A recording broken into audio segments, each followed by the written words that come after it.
السلام علیکم سامعین آج کی ویڈیو میں ایک سورہ بقرہ کی آیت ہے، سورہ بقرہ 102 نمبر آیت۔ میں اس پر آپ کے سامنے اپنی کچھ فائنڈنگز بتانا چاہوں گا۔ یہ کوئی نئی بات نہیں ہے، یہ آیت آپ کو پتہ ہے قرآن مجید تو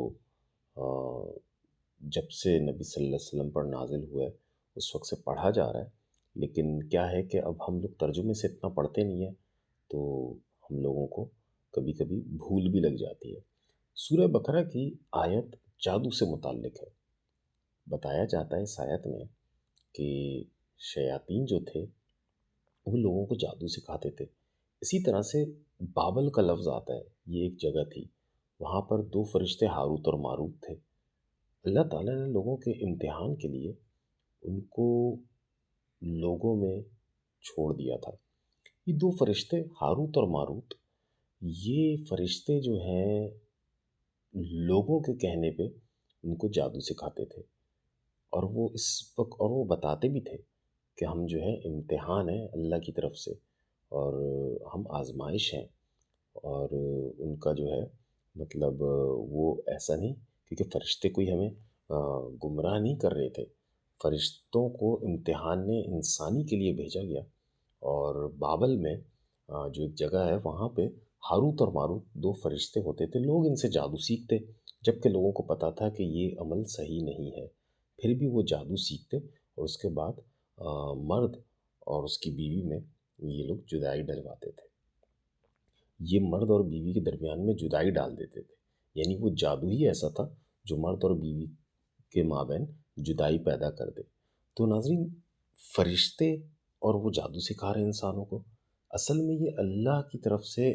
امتحان تھا کہ وہ سب سے پہلے یہ بتاتے تھے۔ قرآن مجید میں اگر آپ لفظ دیکھیں گے نا تو فتنے کا لفظ ہے، فتنے کی تذکیر موجود ہے کہ فرشتے کہہ رہے ہیں کہ ہم فتنہ ہیں، یعنی ہم امتحان ہیں، ہم آزمائش ہیں، ہمیں اللہ تعالیٰ نے اس لیے بھیجا ہے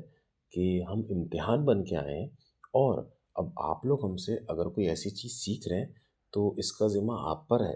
ہماری تو ڈیوٹی ہے، ہم تو اللہ تعالیٰ کی رضا سے آ چکے ہیں، اور اب آپ لوگ اگر ہم سے جادو سیکھنا چاہتے ہیں تو آپ جادو سیکھ لیں، لیکن وہ آپ کے لیے نقصان دہ ہے، یعنی وہ پہلے ہی متنبع کر رہے ہیں، لیکن انسان ایک ایسا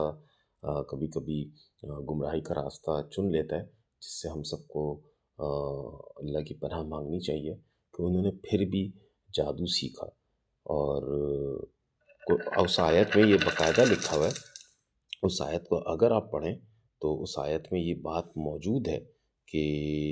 جادو جو ہے، ان جادو سیکھنے والوں کا آخرت میں کوئی حصہ نہیں ہے، اور انہوں نے جو ہے ایک طرح سے اپنے آپ کو بیچ دیا، کچھ کمائی کے خاطر اپنی آخرت بیچ دی۔ تو ناظرین، جادو چاہے وہ مثبت استعمال کے لیے ہو یا پھر منفی استعمال کے لیے ہو، ہرگز اسلام کبھی بھی یہ جادو ٹونے اور ان سب چیزوں کی پذیرائی نہیں کرتا ہے کہ ہم یہ سیکھیں، جادو سیکھیں اور پھر اس جادو کے ذریعے جو ہے اپنے معاملات کو حل کرنے کی کوشش کریں۔ اللہ تعالیٰ نے سیدھا سیدھا اصول ہمیں بتایا ہے، ہم اس سے رجوع کریں گے، اس سے دعائیں مانگیں گے، رو رو کے دعائیں مانگیں گے، اور اس کے بعد میں ہم اپنے عقل و حواس کو مد نظر رکھتے ہوئے بہتر سے بہتر مثبت قدم اٹھائیں گے۔ اللہ نے ہم کو بڑا بہترین پیدا کیا ہے اور ہمیں عقل دی ہے، تو ہم اپنے عقل و شعور کا استعمال کریں گے۔ اس آیت کو بتانے کا مقصد یہی تھا کہ فرشتے بھی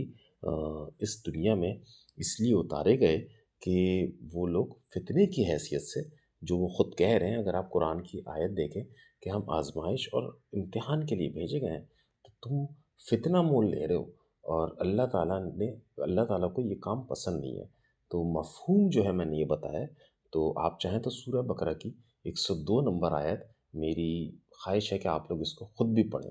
یہ تو میں نے آپ کو بتایا، آپ اس آیت سے خود بھی تعلق اختیار کریں۔ اگلی ویڈیو میں ہم ایک اور نئے موضوع کے ساتھ، یعنی موضوع تو نجوم اور جادو اور کہانت کا ہی چل رہا ہے، تو اسی ضمن میں ہم کچھ نئی باتیں زیر بحث لائیں گے۔ اپنا بہت خیال رکھیے گا۔ السلام علیکم۔